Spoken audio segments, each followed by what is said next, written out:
আমার চ্যানেলে তোমাদের সকলকে স্বাগত।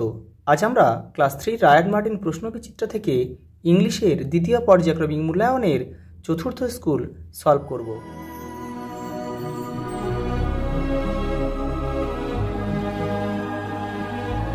দেখো 4 নম্বর স্কুল কি দিয়েছে দেখো, এখানে জাম্বেল ওয়ার্ড দিয়েছে, এটা সাজাতে হবে, এটা গ্রুপ হবে, GROUP গ্রুপ। পরেটা দেখো এটা হবে হানি হবে, HONEY। সি একটা হবে রেস, RACE, এটা হবে CAGE, কেজ, কেজ মানে খাঁচা। পরেটা দেখো pick the odd one out and circle it, কোনটা আলাদা সেটাকে আমাদের গোল করতে হবে। দেখো এর দাগে কী দিয়েছে, ম্যান, গার্ল, চাইল্ড আর ট্রি, এটা বুঝতে পারছো এগুলো সব হিউম্যান বিং অর্থাৎ মানুষ। দেখো এগুলো সব, এটা হচ্ছে গাছ আলাদা। দেখো ড্রিঙ্কিং, ওয়াশিং, প্লেয়িং, বাথিং, এগুলো সবই কাজ। দেখো এটা আলাদা, বাথিং মানে স্নান, আর এগুলো কিন্তু কাজ করছে অলরেডি।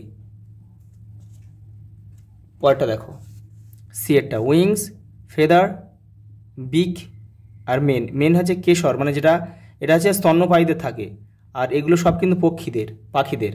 এটা দেখো বাটারফ্লাই, মসকিউটো, হাউস ফ্লাই আর ককরোচ, এগুলো সবাই উঠতে পারে। দেখো ককরোচ উঠতে পারে না, ককরোচ উঠতে পারে কিন্তু দেখো এরা সবাই এক জায়গা থেকে অন্য জায়গায় যেতে গেলে সবাই কিন্তু দেখো উড়ে এক জায়গা থেকে অন্য স্থানে উড়ে চলে যায়, কিন্তু এরা কিন্তু প্রায় অন্ধকার ঘরে কিন্তু লুকিয়ে থাকে এবং হেঁটে বেড়ায়। পরেটা দেখো তিনটা একটা ম্যাচ দিয়েছে। দেখো আউলের ডাককে আমরা কী বলি, দেখো হুট, এখানে এ লিখবে।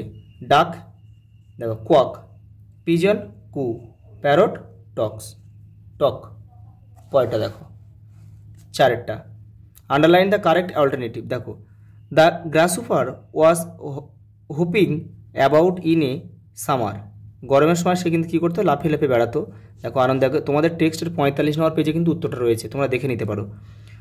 দ্য অ্যান্ডস ক্যারিড কর্ন, দেখো পিঁপড়েরা কিন্তু তাদের শীতের খাবার সঞ্চয় করে রাখার জন্য তারা শস্য কিন্তু মজুত করতো আর কি।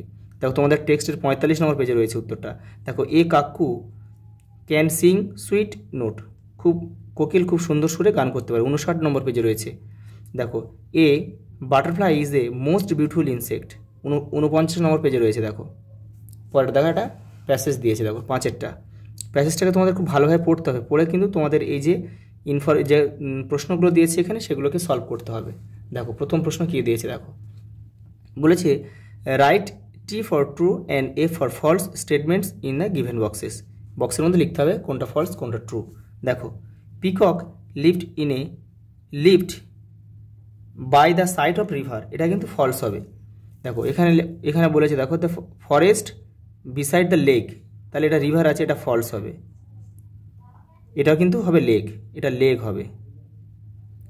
পরেরটা দেখো the peacock was a very proud of his beauty, এটা সত্য, কারণ পিককটা তার সৌন্দর্যের জন্য সে খুব গর্বিত ছিল।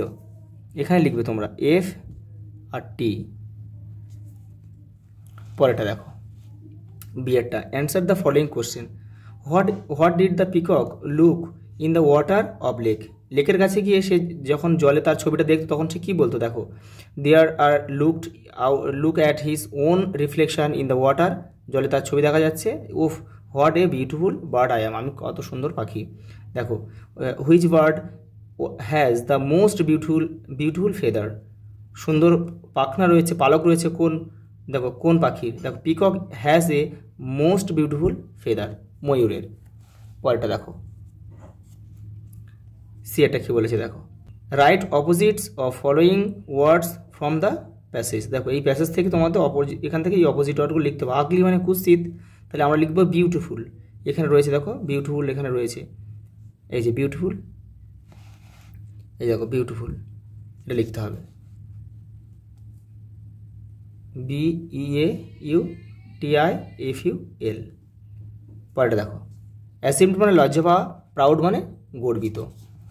পরেরটা দেখো বলছে write two words ending with D or ED from the passage, এমন দুটো শব্দ লিখতে হবে যাদের শেষে ডি আছে অথবা ইডি আছে। দেখো সেটা টেক্সট থেকে লিখতে হবে। প্রথমে আমরা এখান থেকে খুঁজে নেবো, দেখো এই যে লিভড এখানে হচ্ছে ই ডি যোগ আছে, তাহলে আমরা লিখবো LIVED, এটা ডি যুক্ত হলো। আর একটা খুঁজবো এখান থেকে, এখানে দেখো লুকড রয়েছে, যে এটা লিখে দেবো, এটা লিখে দিলেই হয়ে যাবে। দেখো LOOKED। পরেরটা দেখো, দেখো এই বক্সের মধ্যে শব্দ দিয়েছে, এই শব্দগুলো দিয়ে এটাকে পূরণ করতে হবে। দেখো 6টা। ব্ল্যাঙ্কেট, ব্ল্যাঙ্কেট দেখো কভার, COVER। দেখো স্ট্রেঞ্জ, স্ট্রেঞ্জ হবে দেখো আনকমন।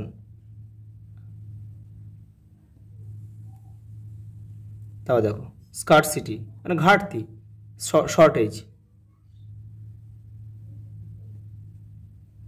পরেটা দেখো ইন্ট্রোডিউস মানে কারোর সাথে পরিচয় করিয়ে দেওয়া। দেখো মেক নোন, মেক নোন।